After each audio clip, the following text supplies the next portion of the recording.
Okay, so yeah, let's go over the homework. Clawson chapter 5 and the very brief, less than 6 minute video on the rise and fall of the Inca. Are there specific questions that you'd like some help with? Maybe you're not 100% sure you know that your answer is what I was looking for. Any you want to double check? Yeah. Number 5. Good one. What place and time is Clawson referring to when he explains noblesse oblige and compadrazgo, page 99? All right, so that's the very beginning of the chapter. And at the very beginning of the chapter, Clawson says that he is explaining how there are Roman influences that came to the Iberian Peninsula, and how there are Moorish influences that came into the Iberian Peninsula. So the place is definitely Europe, more specifically the Iberian Peninsula. He's not talking about Latin America. He's talking about these things that happened in Europe, specifically the Iberian Peninsula, that end up influencing Latin America. So that's the place. The time, he talks about Roman influences. And so then that means it has to do with the Roman Empire and when they kind of conquered and populated the Iberian Peninsula, inhabited and brought their customs. And so you don't have to, it doesn't give you a specific year, so you don't have to know a specific year. It would be prior to the year 500. But as long as you're aware that it's not in Latin America and it's not Latin America in the 20th century, you'll be able to get the correct answer on a test.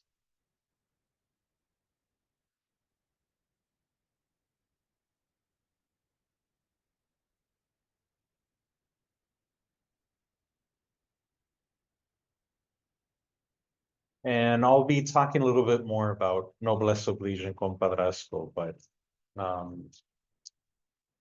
and that stuff will be on the lecture for chapter 5, as opposed to the homework. All right, but that's a good one to bring up. Any others? Yes. Number 12. What is the parallel between Viracocha and Quetzalcoatl? All right, so Quetzalcoatl was a deity, a god to the Aztecs. Viracocha was a deity to the Huantinsuyo, the Incas. And they both played a role in the conquest of each respective indigenous group. And so in both cases, there is a theory that these deities were real people, and that at some point they were destined to come back. And when Europeans arrived, there was a possibility that they might be them. And they also add more to it, saying it was a light-skinned, bearded deity. And so kind of reinforcing this idea that Europeans might have been these deities coming back to the Aztecs and to the Huantinsuyo.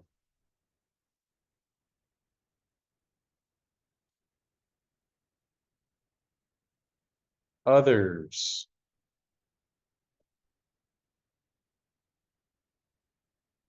Joseph? Number 9, I didn't really fully get what he was asking. I just kind of, Yeah. wrote a couple sentences, Yeah. but Yeah. All right. So yeah, thank you for bringing that one up. Critical thinking question. So when it's a critical thinking question, that means that Clawson doesn't give you the answer. You need to analyze it and figure out what could be, in this case, what could be problematic about the way Clawson covered it. So Clawson, in his explanation of machismo and authoritarian rule, he basically says that Latin Americans got machismo and authoritarian rule from from the Moors, from Arab Muslims, because they didn't respect women and, they were authoritarians. And so the implication is that's why Latin America has machismo and why they don't have democracy. And that is very problematic. It's problematic because it didn't, those parts of Europe that were not inhabited by Muslim people also had plenty of misogyny, sexism, and authoritarian rule. I mean, they were all kings. So yeah, it's just a very flawed, problematic logic that is being used there.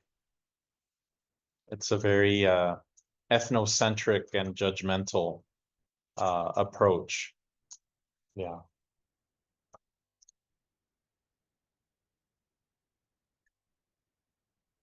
Others.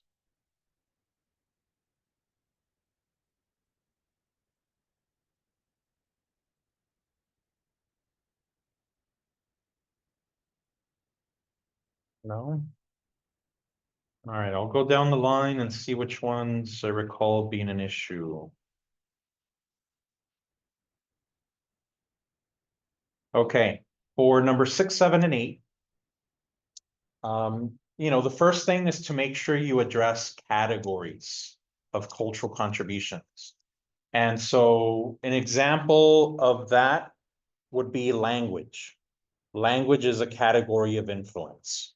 And some of you, gave the example that 1/3 of the Spanish language has Arabic origins or influence. And that's good. That's good. Another one, kind of the next one that was most commonly given had to do with agriculture. And so with agriculture, comes specific crops, comes an influence with regard to what gets grown and the diet, that, what people eat there, the food. It starts getting a little more difficult, because there are more than 3 categories given. But I think the next big one that is elaborated on, for which different examples are given, would be architecture.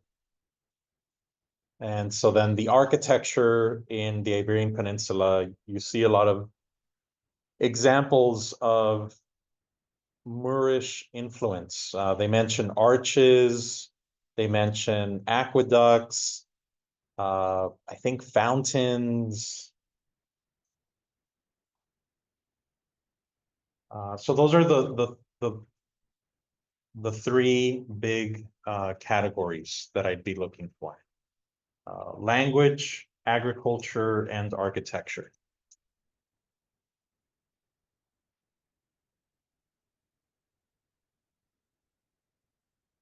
Number 10, for some reason, a number of students had just very incomplete answers.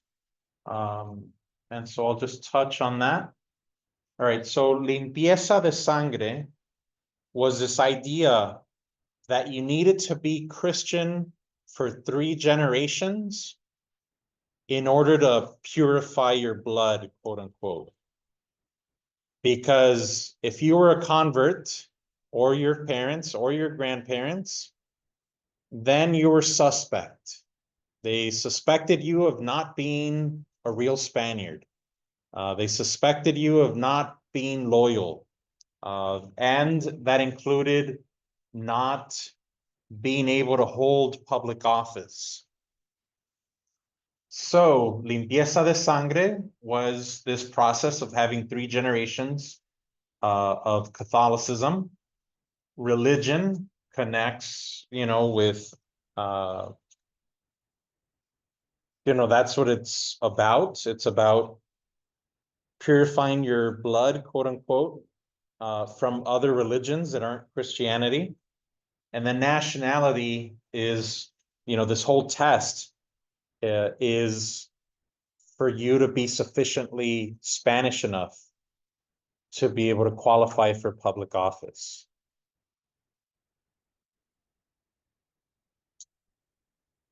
La Reconquista.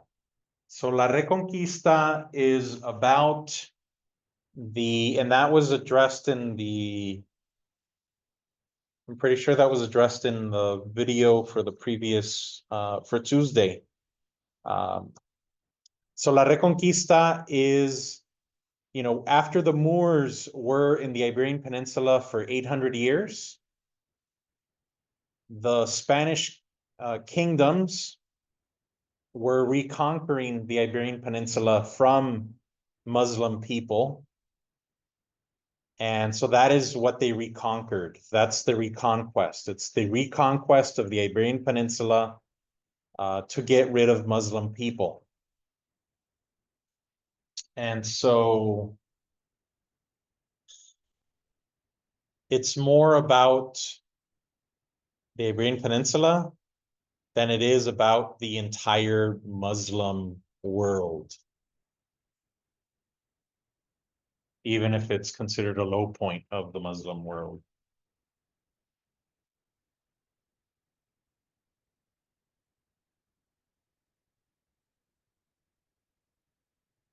I did come across some homework with a wrong answer for 15. What was the overarching objective of the mercantile system? Pretty simple. You have the mother country, you have the colonies.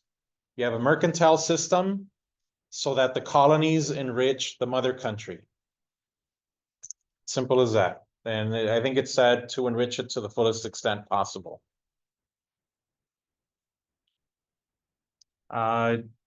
Did see incomplete answers for number 16, so I'll address that briefly.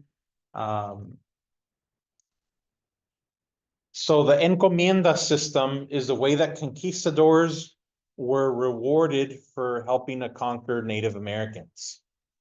They would be entrusted with converting and putting to work the Native Americans in an area. But with the encomienda system, they could penalize individuals for not contributing their part. With the repartimiento system, it was intended to try to be more humane. It was intended to allow more flexibility.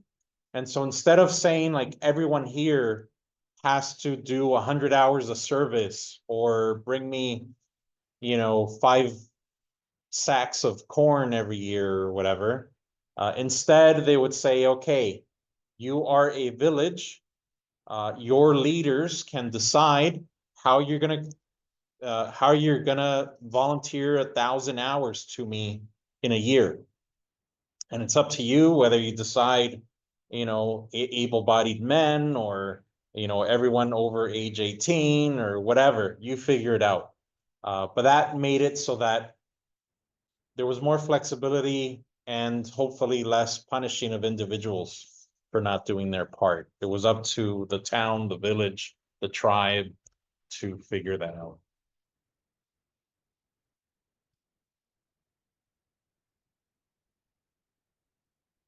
Bartolomé de las Casas in the Black Legend. So Bartolomé de las Casas is known for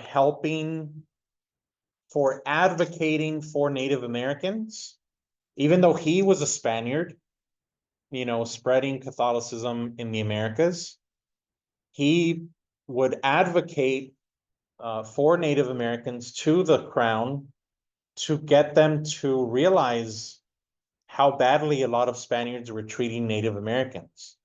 And he also advocated so that they would not be enslaved. And so he's remembered for advocating for Native Americans. The Black Legend is when the enemies of Spain, especially England, took the writings of Fray Bartolomé de las Casas as their proof for why Spaniards were evil, and therefore, they made a good enemy, and we can justify their trying to take over parts of the Americas that Spain had claimed. And that connects to the pirates. Why were there pirates in the Caribbean in the 1500s? Because even though Spain got started in the Caribbean, where they found gold and silver was in Mexico and in the Andes. So they ended up shifting their focus to the places that were making them the wealthiest. So that created opportunity for other countries in Europe to come in and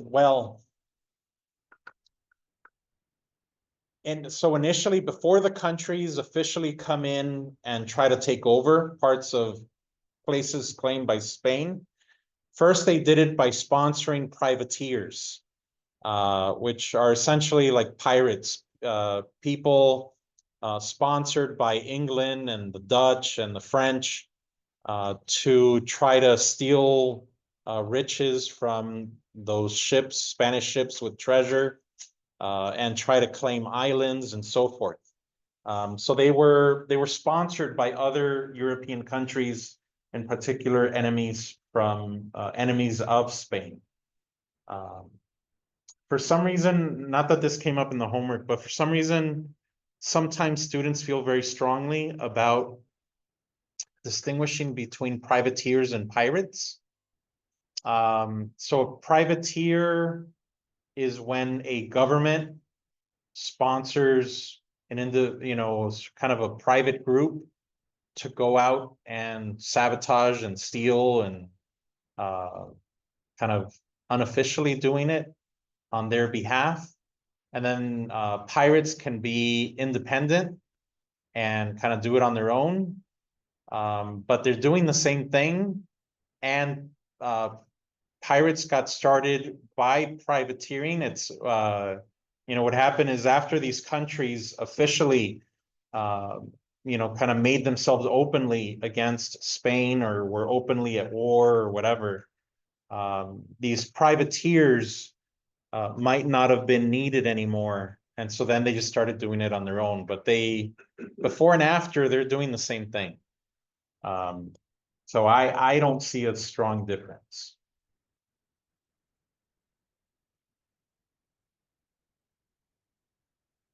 For numbers 23 to 27, make sure that you have both the term in Spanish and then what it means.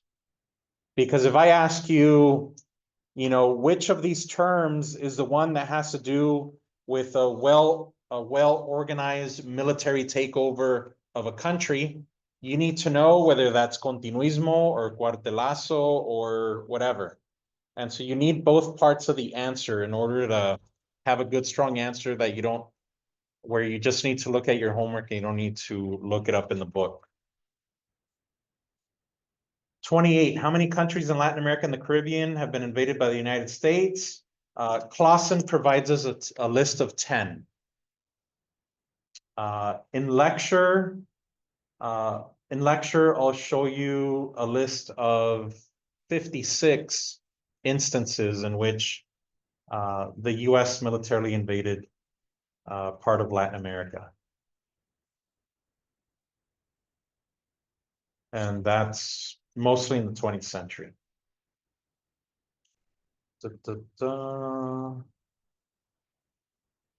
Yeah, I didn't notice any issues with the Inca questions. Sometimes in the past, number 37 is an issue where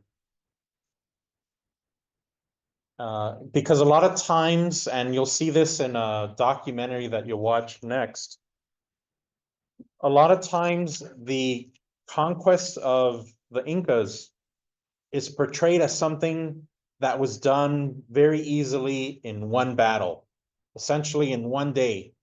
This, a small number of Spanish conquistadors defeated the whole Incan Empire. And that's an overgeneralization. Vilcabamba shows us that they fought back for 40 years in this kind of, their last capital, their last stronghold. And so it wasn't something that happened in one battle, one day.